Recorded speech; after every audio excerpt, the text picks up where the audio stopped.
भोजपुरी की एक कहावत है, ढेर जोगी मठ के उजाड़। विपक्षी गठबंधन इंडिया के संदर्भ में यह कहावत फिट बैठती है।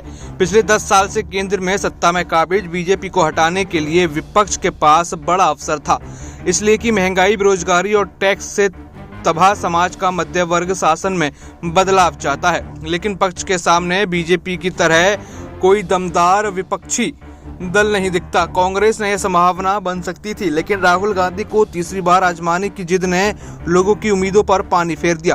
विपक्षी गठबंधन में शामिल दलों के बेदाग नेताओं में यकीनन कोई भी लेगा, पर उन्हें तो कोई अब पूछ ही नहीं रहा।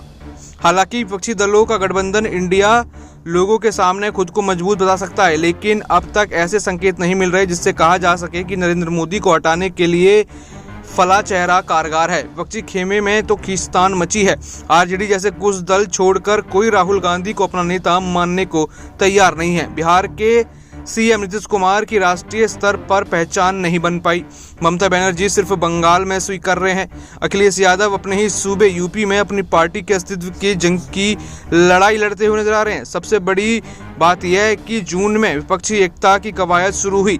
4 महीने बाद इस एकजुटता का प्रयास आलम यह है कि 5 राज्यों में हो रहे विधानसभा चुनाव में ही एकता तार तार हो गई।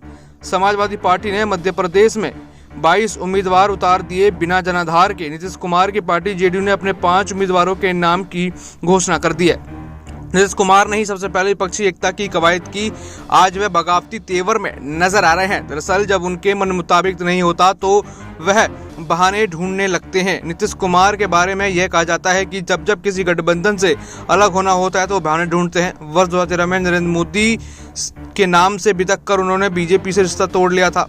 हालांकि सच यह है कि वह अपनी ताकत आजमाना चाहते थे। मुसलमान वोटरों को खुश कर उन्हें उनके पाले में करना चाहते थे। उन्हें होश तब आया जब लोकसभा चुनाव में सिर्फ 2 सीटों पर कामयाबी मिली। उसके बाद उन्हें किसी के साथ की जरूरत थी। उन्होंने साल 2015 में महागठबंधन के साथ विधानसभा का चुनाव लड़ा और सत्ता में वापस लौट आए। 2 साल भी नहीं हुए थे कि इस महागठबंधन की सबसे बड़ी पार्टी आरजेडी से भी उबने लगे। तेजस्वी यादव पर सीबीआई ने मामला दर्ज किया तो उन्हें जनता से क्लीन चिट लेकर आने की सलाह दी। इस बीच बीजेपी से उनकी सांठगांठ हो गई और लगातार देखा जाता है कि नीतीश कुमार हर समय जब भी विपदा आती है तो अपने गठबंधन बदलने लगते हैं और अब जनता के बीच उनकी छवि इसी वजह से खराब होती हुई नजर आ रही है। और जेडीयू भी अब इंडिया गठबंधन से देखा जाए तो अपने अलग रास्ते बनाते हुए नजर आ रहा है।